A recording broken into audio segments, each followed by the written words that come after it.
Hi, how are you? James Federico from Calgary, Alberta, Canada.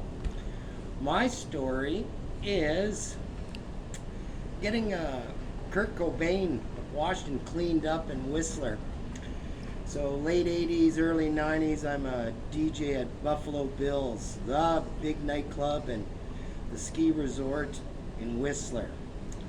West Coast skiing, beautiful place, gorgeous. So Buffalo Bills used to have a staff house for bands that would come in and play on the weekends. And I was the DJ and do the DJ sets when the band wasn't on and stuff, and acted as the host for Larry the owner.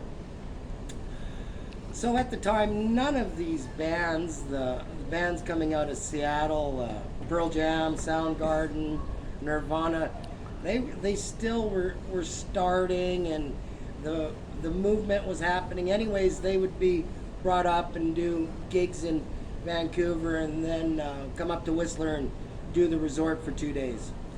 So one day, oh, who's coming in? Oh, a band from Seattle. Okay, what's their name? Nirvana. Okay, Nirvana's coming to town. So they show up with their van and the gear and stuff, and we show them to the staff house. Larry says, "Oh, go take the guys." And I had an old '66 MGB. I know, not the greatest car for a ski resort, but that's what I was driving. But this was summertime. So they get all settled, and I said, "Oh, geez, I'm going to hit back to my place to grab some pot and stuff, and I'll be back." And Kurt says, "Hey, I'll come with you." I said, "Sure, come on." And he was greasy. He was a greasy little bastard.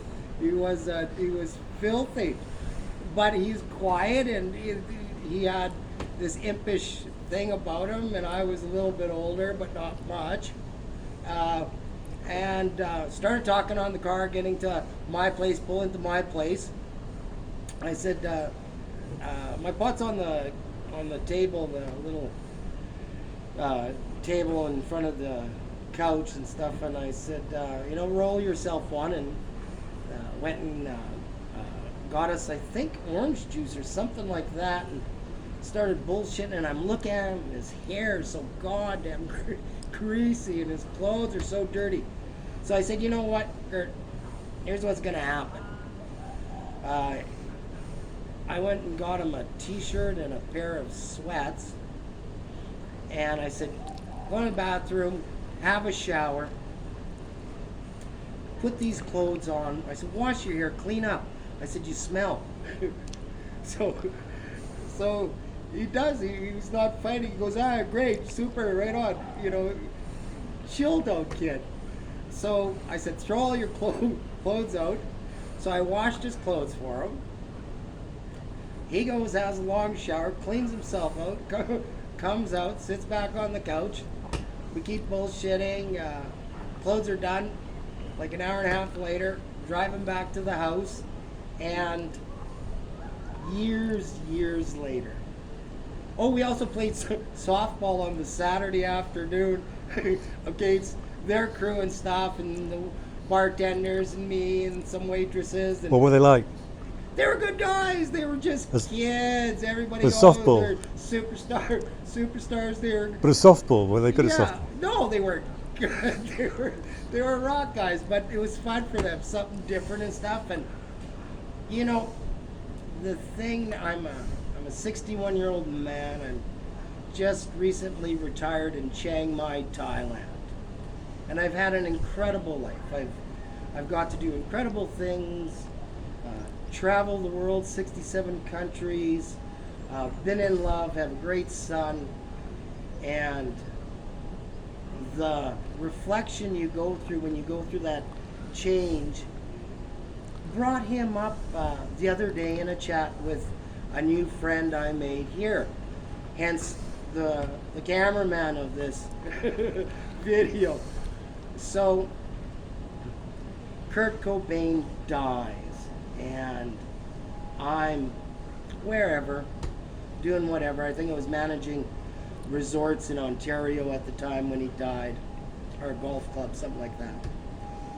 And I look back, and they say, oh, he was a musical genius, and he was this and that. Loved Nirvana, loved their music. I did. It wasn't really my thing, but sounds like Teen Spirit, and yeah, they did have something, and they did change. Now his guitar is going for $2 million, and that old shitty sweater for $1 million and stuff. And my Kurt Cobain was a very quiet, sweet kid who was, when I look back, I don't know if that was maybe the proper venue for him to express his artistic bent. Maybe in a different time he was a great poet or wrote, but his path was that. And then through drugs, and we've all seen it. Everybody's seen it throughout their lives, and family, friends. I've had friends die from drugs, and you go, what a waste. A lovely, delicate guy who, yeah, he was getting really high. Oh yeah, stomach problems and stuff, but once you're a junkie, you're a junkie, and yeah, I think the world lost. But I have that special little Kurt Cobain moment.